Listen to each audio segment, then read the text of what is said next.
네, 오늘은 요한복음 1장 1절 말씀을 잠시 살펴보도록 하겠습니다. 처음에 말씀이 계셨고 말씀이 하나님과 함께 계셨으며 말씀이 하나님이셨더라. 오늘은요, 예수님은 하나님일까요?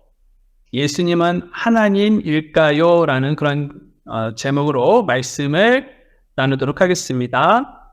세상에서는요, 아직도 그 예수님께서 진정으로 누구신지를 알지 못하는 사람들이 많습니다. 그들에게 예수님은 세계 4대 성인 중에 한 명인 그런 종교 지도자로 생각을 합니다. 예수님 당시의 사람들은요, 예수님을 그러면 어떻게 생각을 했었을까요? 마태복음 16장입니다. 마태복음 16장 13절 말씀을 보게 되니까 마태복음 16장 13절 말씀을 보게 되니까 예수님께서 가이사라 빌립보 지방으로 들어가셨을 때에 자기 제자들에게 물어 이르시되 사람들이 나 곧 사람의 아들을 누구라 하느냐 하시니 그들이 이르되 어떤 이들은 주께서 침례자 요한이라 하고 어떤 이들은 엘리야라고도 하며 다른 이들은 예레미야나 대언자들 중 하나라고 하나이다 하매라고 했다는 것입니다. 예수님 당시의 사람들은 예수님을 어떻게 생각했냐면 침례자 요한이나 엘리야나 예레미야로 생각했다는 것입니다. 또한 대언자들 중에 하나라고 생각을 했습니다. 하지만 여러분, 예수님은 단순히 종교 지도자나 또한 대언자들 중에 하나가 아니다라는 것입니다. 예수님은 그럼 누구십니까? 예수님은요, 하나님이십니다. 예수님은 하나님이시다. 요즘도 예수님을 하나님이라고 인정하지 않고 부인하는 사람들이 많습니다. 대표적으로 그 여호와 증인들은요, 예수님을 하나님이라고 인정하지 않죠. 그들은 예수님을 하나님의 아들로는 믿고 있습니다.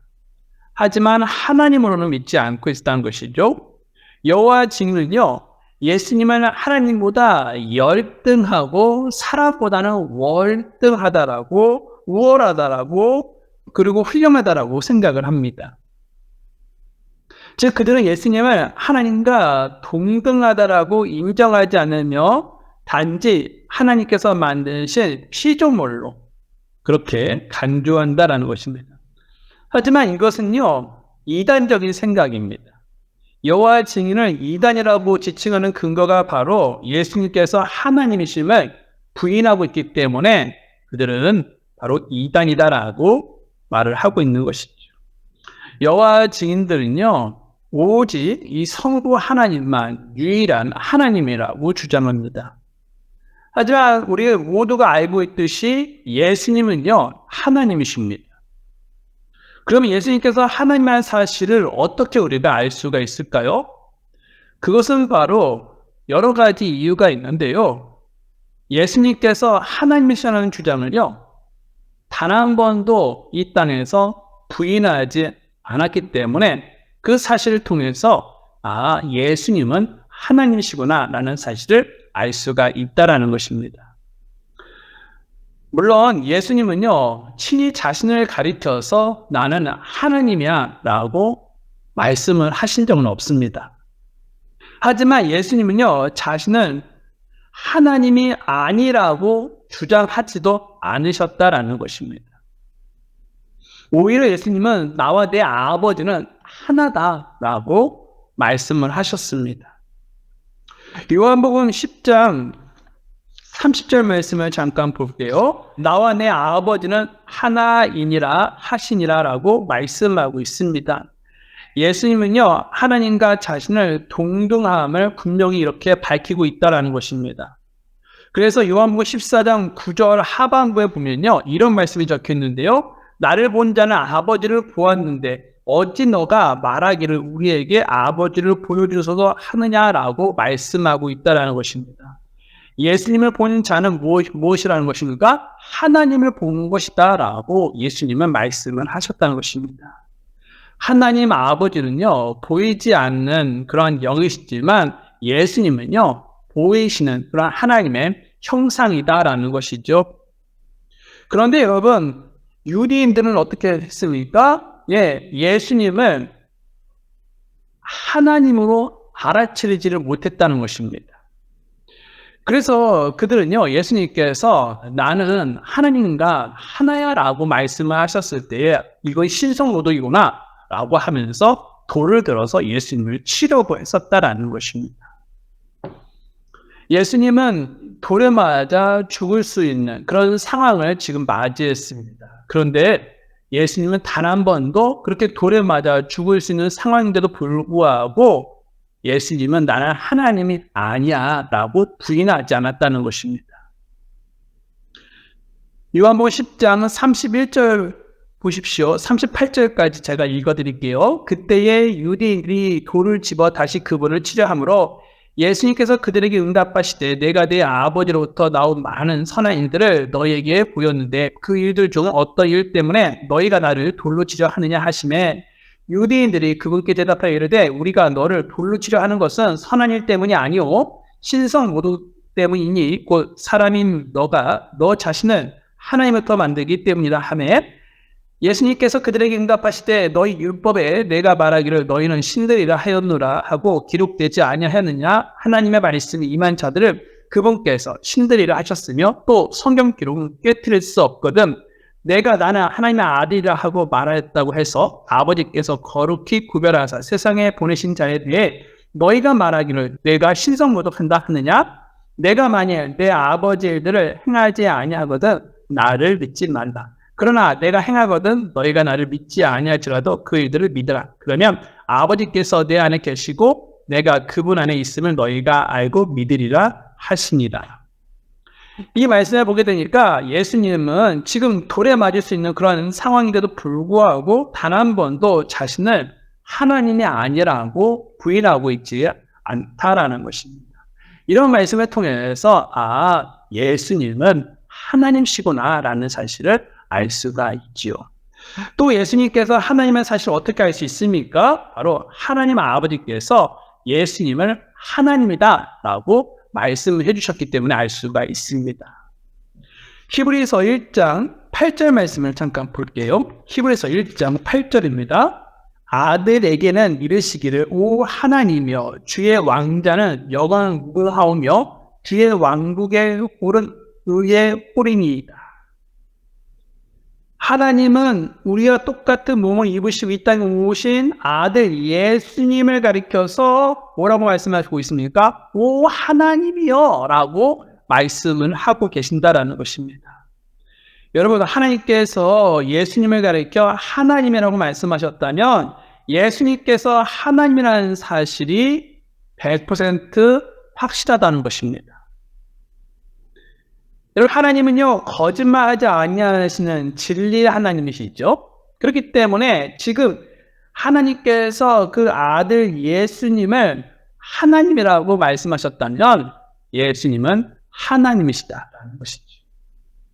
자, 또 예수님께서 하나님이라는 사실을 어떻게 알 수 있을까요?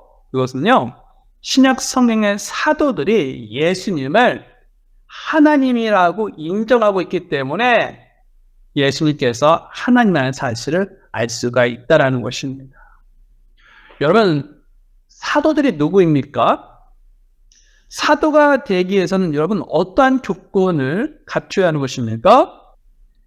우리는 이 사도의 자격 조건을 이 사도행전 1장에서 살펴볼 수가 있는데요. 이 사도행전 1장에서 이 사도의 그런 조건을 알 수가 있다고 했었는데 그곳에 보면요. 다른 유다가 예수님을 배신하고 자살해서 목숨을 끊지 않았습니까? 그래서 이 가룟 유다를 대신해서 새로운 사도를 뽑는 과정들이 이 사도행전 1장에서 나옵니다. 그리고 그곳에서 이 사도의 자격 조건이 나온다라는 것입니다. 한번 같이 살펴볼까요?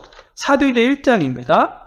그러므로 요한의 침례로부터 시작하여 주 예수님께서 우리를 떠나 들려 올라가신 바로 그날까지 우리 가운데서 드러나시던 모든 때에 우리와 함께 다니던 이 사람들 중에 우리가 반드시 하나를 임명하여 우리와 함께 그분의 부활을 증언할 증인이 되게 해야 하리라. 아멘.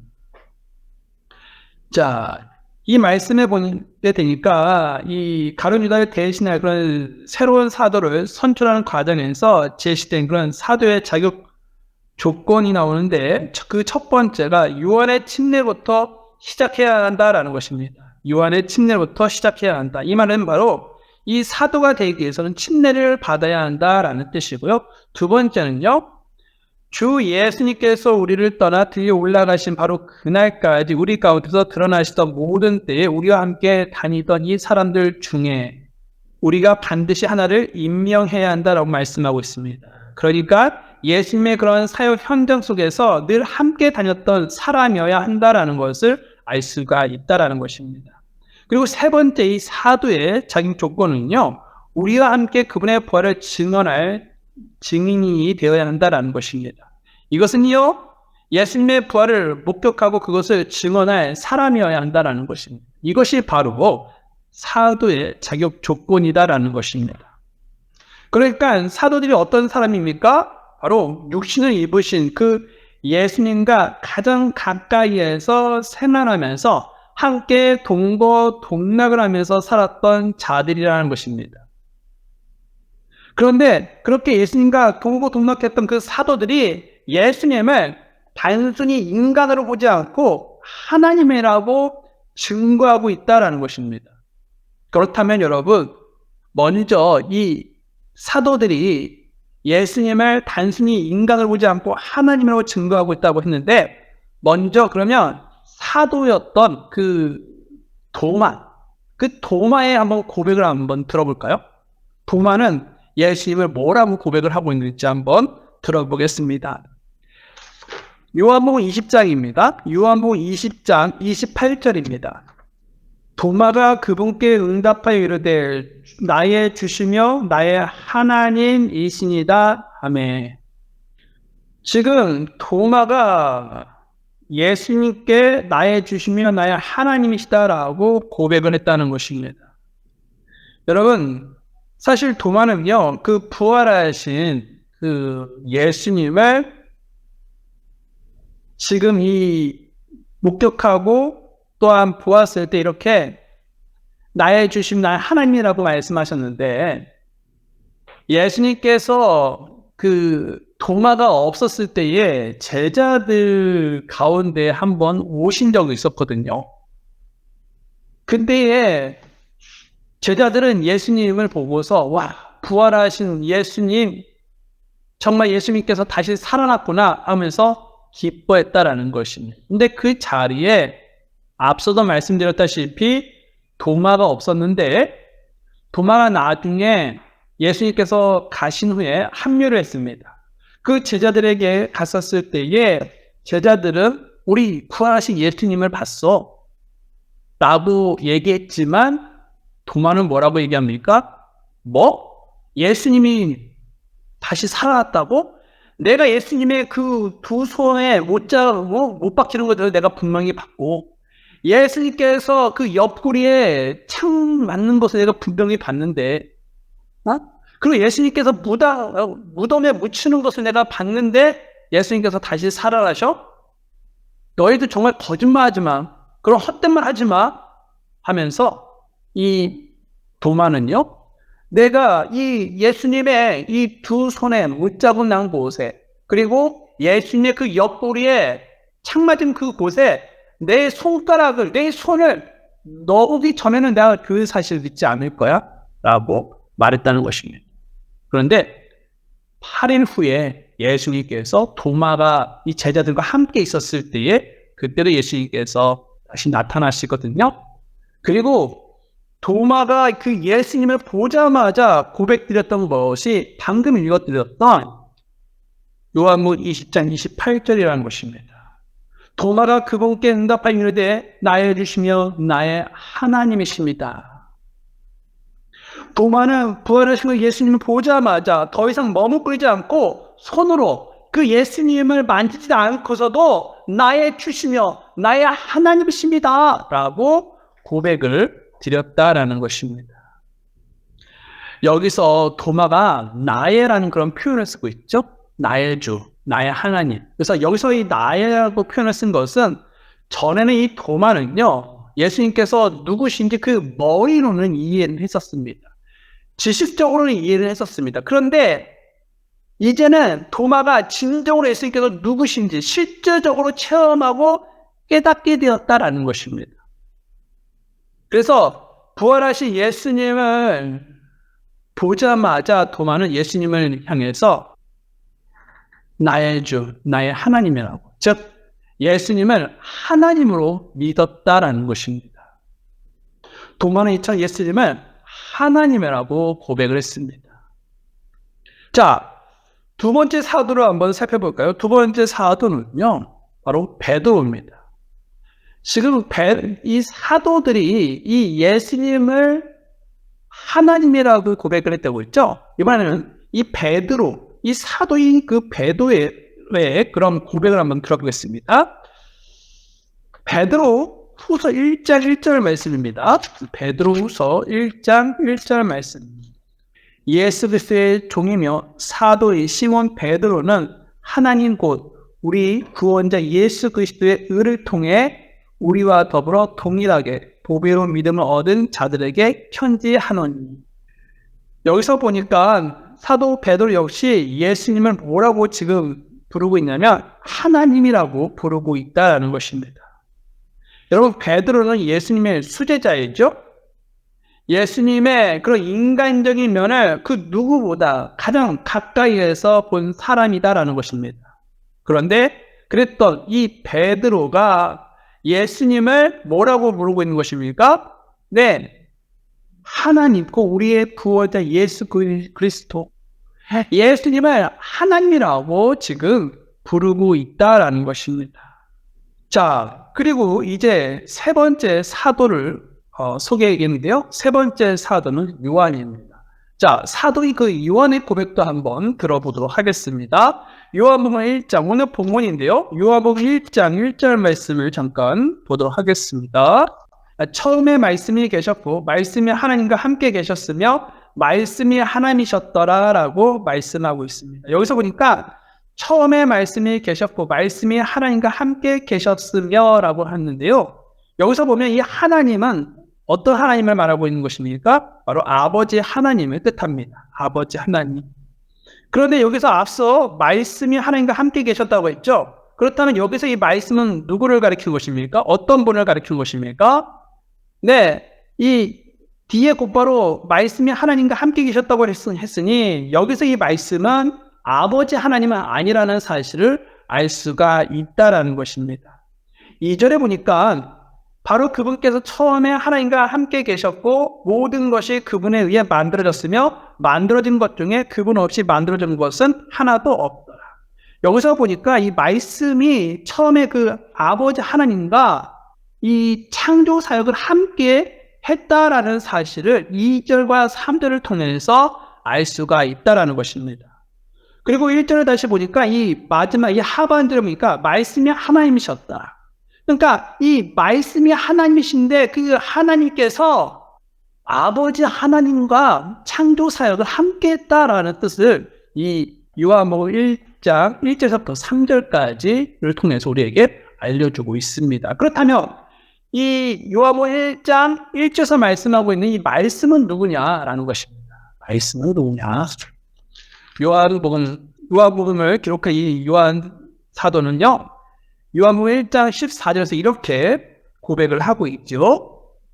요한복음 1장 14절 말씀을 보게 되니까 말씀이 육신이 되어 우리 가운데 거하심에 우리가 그분의 영광을 보니 아버지의 독생하신 분의 영광요 은혜와 진리가 충만하더라.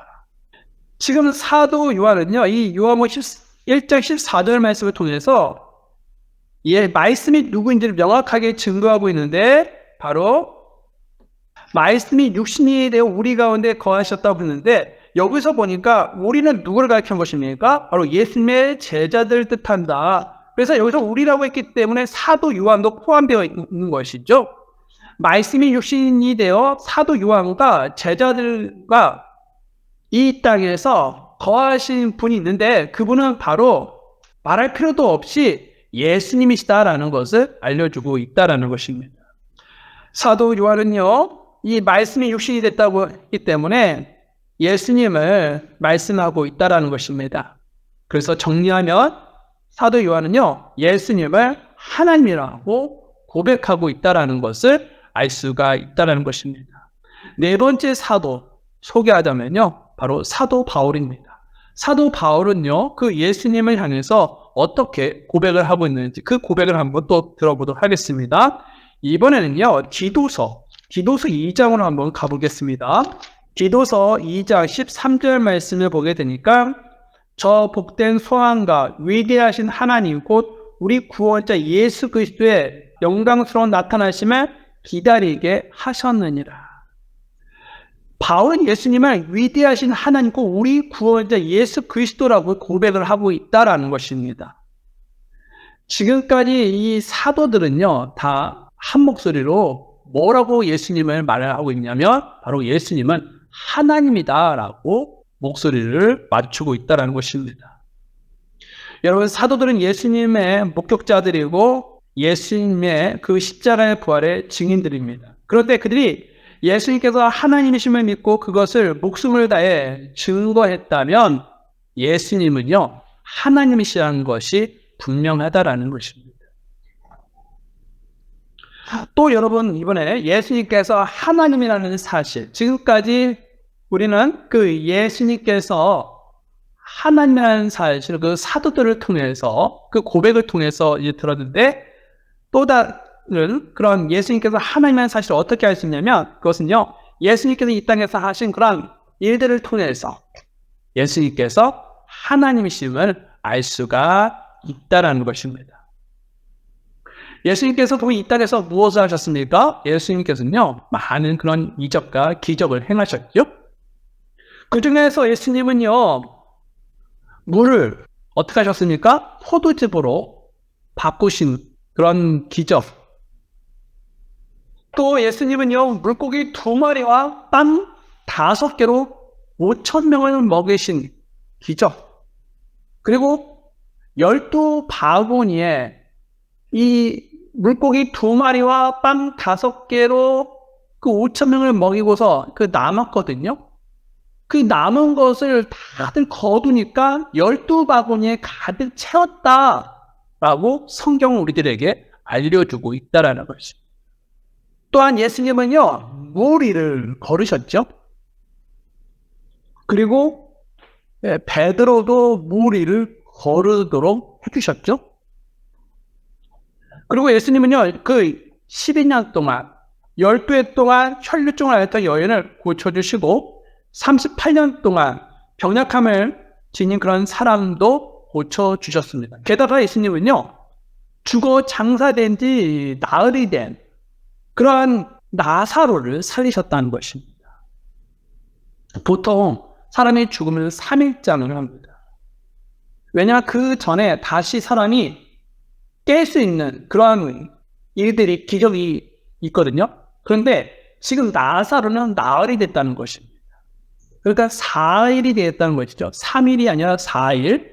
그러니까 이 나사로는 완전 죽었다는 것입니다. 희망이 없다는 것입니다. 그런데 그런 희망이 없는 나사로를 예수님은 살리셨다는 것입니다. 이것은 여러분, 하나님이 아니고서는 불가능한 일이죠. 그런데 이와 같은 이적과 기적을 누가 행하셨습니까? 바로 예수님께서. 예수님께서 이런 수많은 인적과 기적을 행하셨기 때문에 예수님은 하나님이시라는 것을 알 수가 있다라는 것이죠. 그럼 왜 예수님께서 하나님이신지 아니신가? 이것이 왜 중요할까요? 예수님이 하나님이셔야 할 가장 중요한 이유가 있습니다. 그것은 바로 만약 예수님께서 하나님이 아니셨다면 그 예수님의 죽음이 온 세상의 죄값을 치르기에 충분하지 않았을 것이기 때문에 예수님은 하나님이시라는 것이 중요하다는 것입니다. 요한일서 2장 2절 말씀 볼게요. 요한일서 2장 2절입니다. 그분은 우리 죄들로 인한 화해의 헌물이시며 우리 죄들뿐만 아니요 또한 온 세상 죄들로 인한 화해의 헌물이시니라. 예수님은 이 말씀을 보게 되니까 화해의 헌물이시다라고 말씀하고 있습니다. 예수님 우리 죄들뿐만 아니라 온 세상의 죄들로 인한 화해의 헌물이시다라고 말씀을 하고 있죠. 화해의 헌물은 죽어야 하고 흠이 없어야 합니다. 즉 죄가 없어야 한다라는 것이죠. 자기 죄가 하나라도 있으면 그것은요 화해의 헌물이 될 수가 없습니다. 그것은 다른 사람을 위한 화해의 헌물의 역할을 할 수가 없기 때문에 화해의 헌물이 될 수가 없지요. 그것은 자기 죄를 위해 죽는 것이기 때문에 화해의 헌물이 될 수가 없다는 것입니다. 여러분, 화해의 헌물은 죄가 없어야 하고 흠이 없어야 합니다. 죄가 있고 흠이 있다는 것은 그것은 자기 죄를 위해서 죽는 것이지 다른 사람의 죄를 위해서 화해의 헌물로 드려질 수가 없다라는 것입니다. 하지만 예수님은 어떤 분이십니까? 앞서도 계속적으로 여러분한테 그 증거를 이 성경을 통해서 보여줬듯이 예수님은 바로 하나님이시다. 때문에 죄가 없으셨기 때문에 예수님은 화해의 헌물이 될 수가 있었다라는 것입니다. 그래서 온 세상의 죄를 예수님께서 화해의 헌물로서 용서할 수 있는 그런 은혜를 허락해 줄 수가 있었다라는 것입니다. 여러분 생각해 보십시오. 예수님께서 하나님이 아니시고 오직 사람이셨다면 그분이 이 땅에서 아주 완벽한 사람이라 할지라도 죄 유혹에서 많이 넘어졌을 것입니다.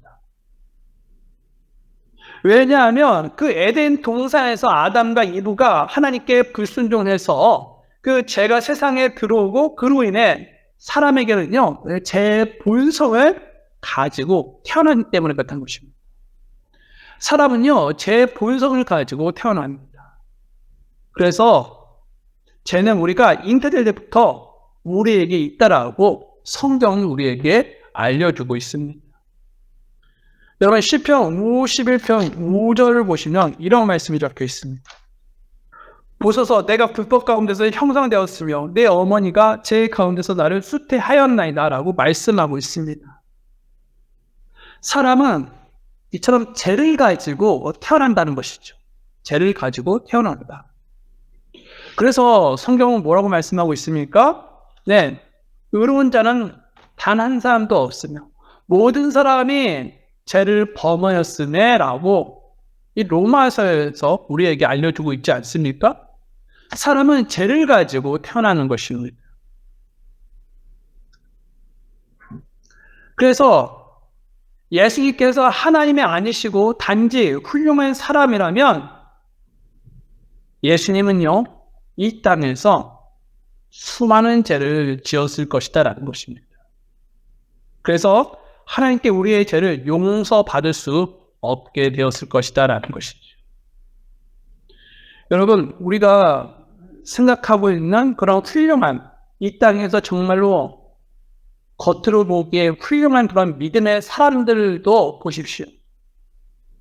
그분들도 속을 들여다보면요 100% 깨끗한 눈이 없다는 것입니다. 예, 저도 목사지만 저도 깨끗하지가 않습니다.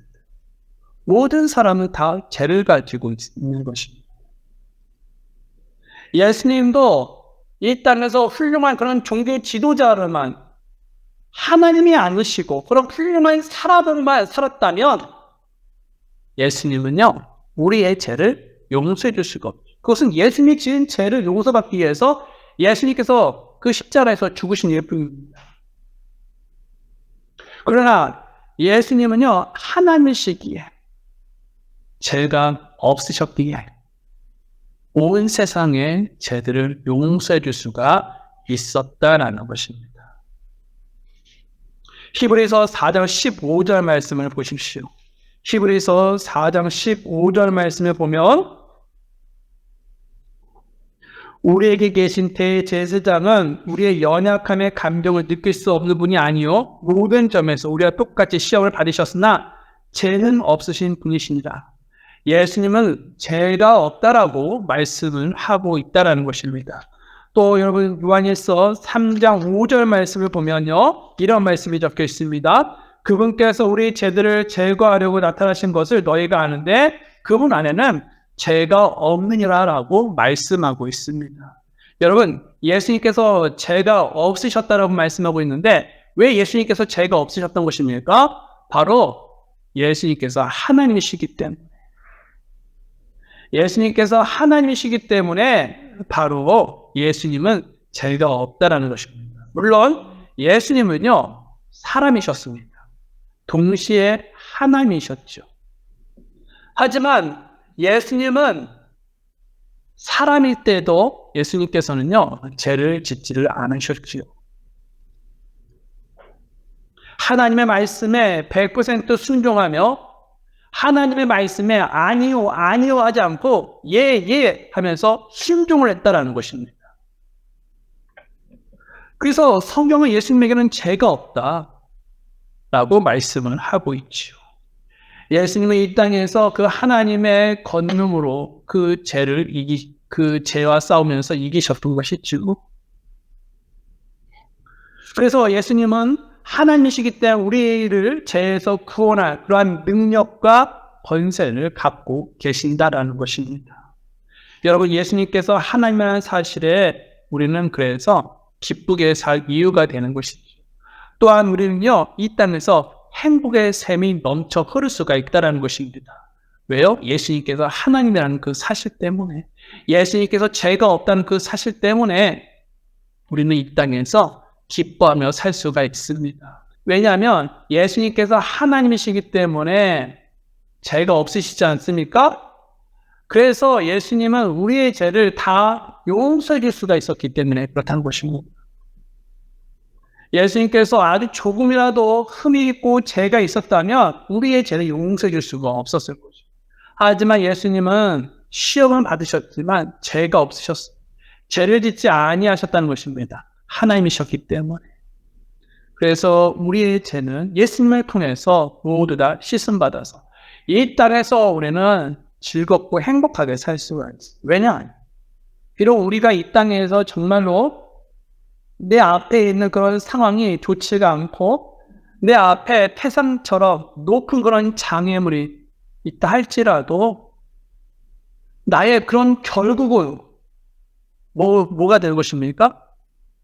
네, 나는 이 땅에서 실패자가 아니라 성공자이기 때문에 나는 어차피 이 땅에서 영원히 사는 것이 아니라 나의 본향 그 천국에서 영원히 살 자이기 때문에 우리는 이 땅에서 기쁨으로 살 수가 있다라는 것입니다.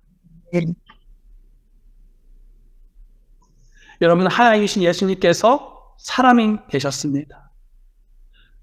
하나님이신 그 예수님께서 사람이 되신 것은 하나님께서 우리를 구원하시기 위해서 무슨 일이라도 다 하실 수 있음을 알리는 것이죠. 즉 예수님은 우리를 하나님의 아들로 또한 딸로 얻는 일이라면 무슨 일이라도 다 하겠다는 그러한 결단으로 각오로 이 땅에 내려오셨다는 것입니다. 그래서 사람이 되신 그 예수님께서는요, 우리가 죄에서 구원받고 영생을 얻을 수 있도록 우리를 위해서 십자가에서 기꺼이 그 예수님의 귀한 생명을 내놓았다라는 것이죠. 그리고 예수님은 그리스도 안에서 우리를요, 자녀로 삼아주시고 또한 우리를요, 형제로 만들어 주셨다라는 것입니다. 그래서 하나님이신 예수님은요, 우리를 뭐라고 부르는지 아십니까? 형제라고 부른다는 사실 아십니까? 예수님은요, 우리를 형제라고 부릅니다. 히브리서 2장 11절 말씀 잠깐 볼까요? 히브리서 2장 11절입니다. 하나님이신 예수님께서는요, 우리를요, 형제라고 부르는 것을 단 한 번도 부끄러워하지 아니하셨습니다. 히브리서 2장 11절 말씀 다 같이 읽어볼까요? 시작. 이는 거룩히 구별하시는 분과 거룩히 구별된 자들이 다 하나에서 났기 때문이라. 이런 까닭으로 그분께서 그들을 형제들이라 부르기를 부끄러워하지 아니하시며. 예수님은 우리를 형제라고 부르는 것을 부끄러워하지 아니하셨어요. 오히려 자랑하시고 기뻐하셨죠. 그리고 강조하셨습니다. 여러분, 우리는요, 하나님이신 그 예수님과 신분상으로는 같은 하나님의 아들이기 때문에 이와 같이 예수님은 우리를 형제라고 부르고 있는 것이죠. 그렇다면 우리는요, 하나님의 자녀로 우리를 삼아주시고 또한 형제라고 불러주시는 그 예수님께 힘있게 찬양을 드리고 영광을 올려드려야 하는 것이 마땅하지 않겠습니까? 여러분, 우리는 이 땅에서 누구를 위해서 살아가는 것입니까? 바로 우리는 우리 자신을 위해서 사는 것이 아니라 예수님을 위해서 사는 자들이라는 것입니다. 여러분, 우리는 살아도 주를 위해서 살고 죽어도 주를 위해서 살아야 하는 것입니다. 그런데 많은 사람들이 어떻게 사는지 아십니까? 나를 위해서 삽니다. 내 자신만 잘 되고 내 자신만 성공하고 내 자신만 유익만 있으면 된다라고 그런 이기적인 생각을 가지고 살아간다는 것입니다. 그러나 그리스도인들은 그렇게 살아서는 안 되죠. 우리는요, 주를 위해서 살아야 하는 것입니다. 죽어도 주를 위해서 살고 살아도 주를 위해서 사는 그런 자들이 그리스도인의 모습이다라는 것입니다. 그렇다면 지금까지 나는 어떻게 살았습니까? 주님을 위해서 살았습니까? 내 자신을 위해서 살았습니까? 정답은 여러분만이 알고 있습니다. 나는 내 자신을 위해서 살았구나. 아니야, 나는 그래도 주님을 위해서 살았어. 아니야, 나는 더 많이 주님을 위해서 살았구나. 하나님, 제가 주님을 위해서 이와 같이 살 수 있도록 은혜를 주셔서 감사합니다라는 고백이 여러분들한테 있어야 하는 것입니다. 여러분들이 만약 주님을 위해서 살았다면요. 하지만 여러분들이 주님을 위해서 살지 못하고 나를 위해서 살았다면 이 시간을 통해서 회개하는 시간을 가져야 한다는 것입니다. 주님 앞에 돌이키는 그런 삶을, 그런 시간을 가져야 한다는 것입니다. 주님은요, 주님을 위해서 사는 자들을 관심 있어 하시고 그런 자들을 쓰십니다. 그렇기 때문에 우리는요, 나를 위해서 살지 마시고 주님을 위해서 사는 그런 성도가 되기를 바랍니다. 그러면 주님을 위해서 사는 성도가 어떤 성도입니까? 주님을 위해서 어떻게 해서 살 수가 있는 것입니까? 여러분, 그 바울이요, 사울이었을 때, 그러니까 바울이 구원받기 전에 교회를 엄청 핍박했죠. 네, 스데반을 죽이는데도 앞장섰지 않았습니까? 그런데 이 다마스쿠스로 가는 길에 예수님께서 이 바울에게 나타나죠. 그러면서 왜 나를 핍박하느냐라고 말씀을 하셨다는 것입니다. 그런데 단 한 번도 이 바울은요, 예수님을 만나서 예수님을 해코지하거나 예수님을 괴롭힌 적이 한 번도 없거든요. 그런데 예수님은 왜 나를 괴롭히느냐, 왜 나를 핍박하느냐라고 바울에게 얘기했다는 것입니다. 이것은 바로 교회가 예수님과 동일하게 예수님을 생각을 하고 있다는 것입니다. 왜 그렇습니까? 교회는요, 예수님의 몸이기 때문에. 교회의 머리는 누구입니까? 예수님이시죠. 그리고 교회는 예수님의 몸입니다. 그렇기 때문에 교회는요, 예수님이라는 것이죠. 그래서 여러분, 내가 예수님을 위해서 사는 것은 바로 교회를 잘 섬기는 모습이 예수님을 위해서 사는 것 중에 하나구나라고 생각을 하시면 될 것입니다.